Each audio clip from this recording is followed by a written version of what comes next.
Good morning friends, welcome to my new blog. তোমরা সবাই কেমন আছো? আশা করবো তোমরা সবাই ভালো আছো। আসলে যা বৃষ্টি যে কিছু বলার নেই, ম্যাক্সিমাম জায়গায় ভীষণ জল জমে রয়েছে।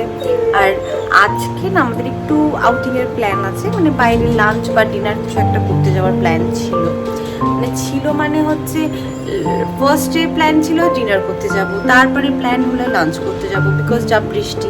আর যেখানে যাবো ভেবেছিলাম সেখানে যেতে পারবো না, কারণ জল জমে আছে। তো যাই হোক, আজকের দিনটা শুরু করা যাক।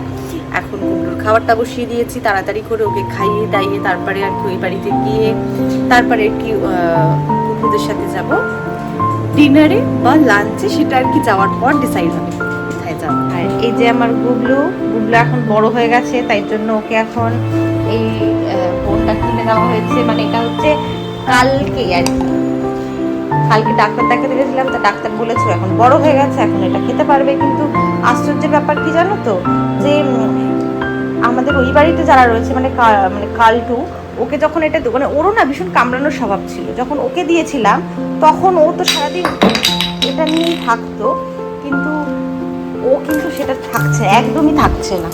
মানে প্রচণ্ড দুষ্টু, দেখো কি শুরু করেছে সকাল থেকে, পেছন পেছন পেছন পেছন গুড়গুড় গুড়গুড় করতে থাকে, দেখেছো? এত বল। এই যে এটা ওর নতুন খেলনা। বাবা তোমার খেলনাটা একটু দেখিয়ে দাও। হ্যাঁ বাবা, একটু খেলনাটা দেখাও।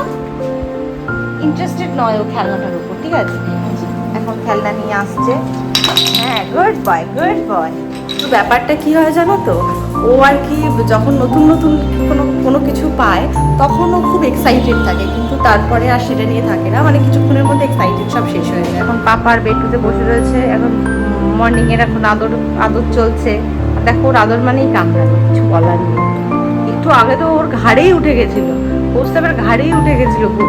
দেখো দেখে যেন মনে হচ্ছে কিচ্ছু করে না, আমার বাবাটা কিচ্ছু করে না। আর প্রত্যেকটা সময় আমার জায়গাটাতেই শুয়ে থাকবে, ও আমাকে শুতে দেবে না আর কি। ওর বাবা আর ও থাকবে আর আমি বাড়ি থেকে বেরিয়ে যাই, আমাকে ওই ঘরেও শুতে দেবে না। আমি যে কোথায় থাকবো আমি না মাঝে মাঝে বুঝতেই পারি না। দেখো আমার জায়গায় গিয়ে শুয়ে পড়েছে। এখন যদি সরাতে যাই তাহলে আমার সাথে বাঁধবে যুদ্ধ। গুবলু সরে যাও আমার জায়গা থেকে তুমি, আমি শোবো কোথায়?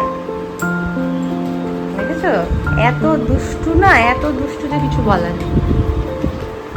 গুবলু সরে যাও আমার জায়গা থেকে পাপা, আমি শোবো তো। গুবলু দেখো শোনে না কথা, কোনো কথাই শুনবে না। ঠিক আছে, আর কি করা যাবে, এখন শুনবে না যখন, কিছু করার নেই। এই জাস্ট রেডি হয়ে বেরালাম, এখন যাবো আগে গুবলুকে আর কি নাড়ুয়াতে নামাবো, তারপরে কুকুরদেরকে তুলে দেন ডিসাইড হবে কোথায় যাবো আর কি। কারণ বৃষ্টি হওয়ার কথা, এখন তো এখানে তো শুকনো একদম।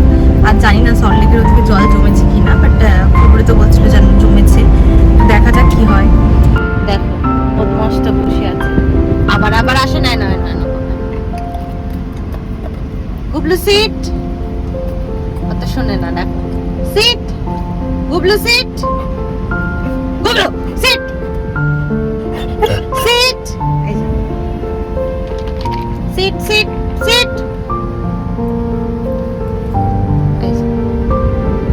বসে পড়েছে শান্ত হয়ে পদের ডিম।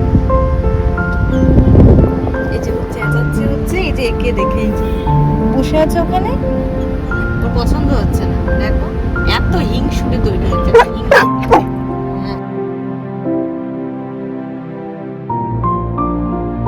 এই মাত্র আর কি গুবলুকে ওই বাড়িতে রেখে এখন যাচ্ছি গুবলুকে আনতে, ওদেরকে তুলে নিয়ে তারপরে ডিসাইড করবো আর কি কোথায় যাবো। আমাদের তো অনেকদিন ধরে ডিসাইড হচ্ছিল যে আউতে যাব, কিন্তু দেরি হয়ে গেছে অ্যাকচুয়ালি অনেকটা। তারপরে বৃষ্টি আসার সম্ভাবনা আছে কি নেই, ওখানে জল জমেছে কি না, এরকম সব কিছু ভেবে আমরা ঠিক করলাম যে ব্যারাকপুরে আর কি যাওয়া যাক, দাদা বৌদির ওখানে। তো আমরা তাই ব্যারাকপুরের জন্য রওনা হলাম। আর আজকে তো একদম শুকনো দিন, মানে কোনো বৃষ্টি নেই। আর লং ড্রাইভে না একটু বৃষ্টি হলে ভালোই লাগে বেশ, কিন্তু এই কদিনে যা বৃষ্টি হয়েছে তারপরে মনে হয় বৃষ্টি না হওয়াটাই ভালো। না আমরা লং ড্রাইভে যাচ্ছি, বৃষ্টি হচ্ছে ভালো লাগছে, কিন্তু আদার্স অনেক লোকেরই সমস্যা না বৃষ্টির সময়, তার জন্য যাই হোক এখন আপাতত ঠিকই আছে। তো আমরা প্রায় ব্যারাকপুর পৌঁছে গেছি।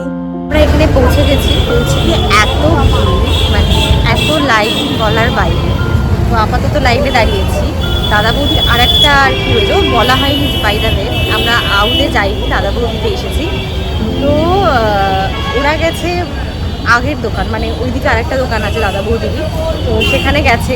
যদি ওখানে ভিড়টা একটু কম থাকে তাহলে আর কি ওখানে যাবো, আর না হলে এখানে আমরা লাইনে দাঁড়িয়ে আছি, কখন শেষ হবে জানি না। ঠিক আছে, মানে সাংঘাতিক ভিড়, তার মধ্যে আজকে সানডে, তো বুঝতেই পারছো, জানি না কখন কি আর কি পৌঁছাবো।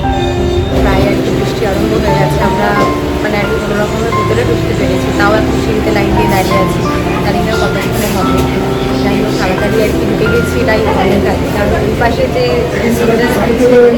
তো সেখানে না প্রচণ্ড ভিড় ছিল, প্রায় 2.5 ঘন্টা কোথায় লেগেই যেত ওখানে দাঁড়াতে, তাও এখানে ফাঁকা পেয়েছি। এটা পুরোনোটা দেখি কতক্ষণে কী হয়। লাস্ট এখানে এসে আর কি পৌঁছালাম, তো বসে আছি, দেখি কখন অর্ডার নেয়, তারপরে আর কি হবে। ভিডিও ছিল এসে জাস্ট আর কি বসলাম। এখানে তোমরা দেখতেই পাচ্ছ কতটা ভিড়, বাইরে কিন্তু আরও লাইন ছিল। যাই হোক আমাদের অর্ডার দেওয়া বিরিয়ানি চলে এসেছে। আসলে আমি না আগে এতটা বিরিয়ানি খেতে ভালোবাসতাম না, এই যবে থেকে প্রস্তাবের পাল্লায় পড়েছি না তবে থেকে বিরিয়ানিটা এত ভালো লাগে যে কিছু বলার নেই।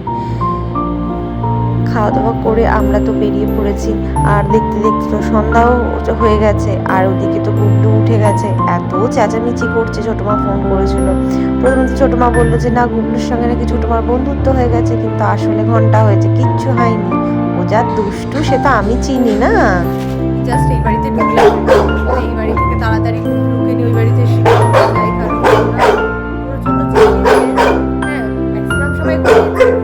আধ ঘন্টা প্রচণ্ড চেঁচিয়েছে এখানে থাকবেন, ওই বাড়িতে গেলে আর কি ছাড়া রেখে দিলে খেলতে পারে আর কি। তো এখন তো একদমই বাধা থাকে না, তার জন্য আর কি বাধা রাখলে একটুখানি চেঁচামেচি করে, তাড়াতাড়ি করে চলে যাই, তারপরে ওই বাড়িতে গিয়ে দেখি কী করে। এই বাড়ি থেকে তো বেরিয়ে পড়লাম, আর দেখো গুবলু কি শুরু করেছে গাড়ির মধ্যে উঠে। ওর বাবা তোকে নিয়ে একদম পারে না, তবু আজকে ওর বাবাই পেছনে বসবে বলেছে, তো বসুক, দেখি কি করে যায় আর কি। মানে ঠিকঠাকভাবে যেতে পারলে তো আমারই ভালো, বলো না। আর দেখো এই যে উকি মারছে, আর কি বদমাশিটাই না শুরু করেছে আমার সাথে, একবার করে এদিক থেকে মুখ বাড়াচ্ছে আর একবার করে ওদিক থেকে মুখ বাড়াচ্ছে। দেখো এত বদমাশ যে হয়েছে না, আমি কি বলবো। আর এগুলো সব আমার সাথেই করে, বাবার সাথে তো একটু করতে পারে কিন্তু কিচ্ছু করে না। দেখো একবার এদিক থেকে মুখ বাড়িয়ে দেখছে আমার, একবার ওদিক থেকে মুখ বাড়াচ্ছে। আমি যদি অন্যদিকে মুখ বাড়াই অমনি আমার চুলটাকে ধরে টানছে। এত দুষ্টু সত্যি কিছু বলার নেই। দেখো আর ফেসটা এত ইনোসেন্ট করে না যে আমি আর কিছু বলতেই পারি না মুখের দিকে তাকিয়ে। জাস্ট বাড়ি ঢুকে আর কি জামা কাপড় ছাড়লাম, এখন একটু ফ্রেশ হব, মানে মুখ হাত পা একটুখানি ধোবো, ধুয়ে তারপরে আর কি একটু রেস্ট নেবো। আর এই যে দেখো কি শুরু করেছে, এই যে বজের ডিম এসে এখন একদম শান্ত, আর কোনো ঝামেলা নেই। ফ্রেশ তো হয়ে গেছি, যা কাজ ছিল রাতে সব মিটে গেছে। আসলে রাতে না আমি আর কৌস্তব দুজনের মধ্যে কেউই আর কি খাইনি, কারণ দুপুরবেলার খাওয়াটা এতটা হেভি হয়েছে যে এখনও পেট ভরা, তো যার জন্য আর কি কিছুই ডিনারে আর কিছুই খাইনি। তো যাই হোক আজকের ব্লগটা এখানেই শেষ করছি, তোমাদের সঙ্গে দেখা হচ্ছে আমার নেক্সট ব্লগে। Good night, tata. আর ব্লগগুলো যদি ভালো লেগে থাকে তাহলে অতি অবশ্যই লাইক, সাবস্ক্রাইব অ্যান্ড শেয়ার করে দেবেন।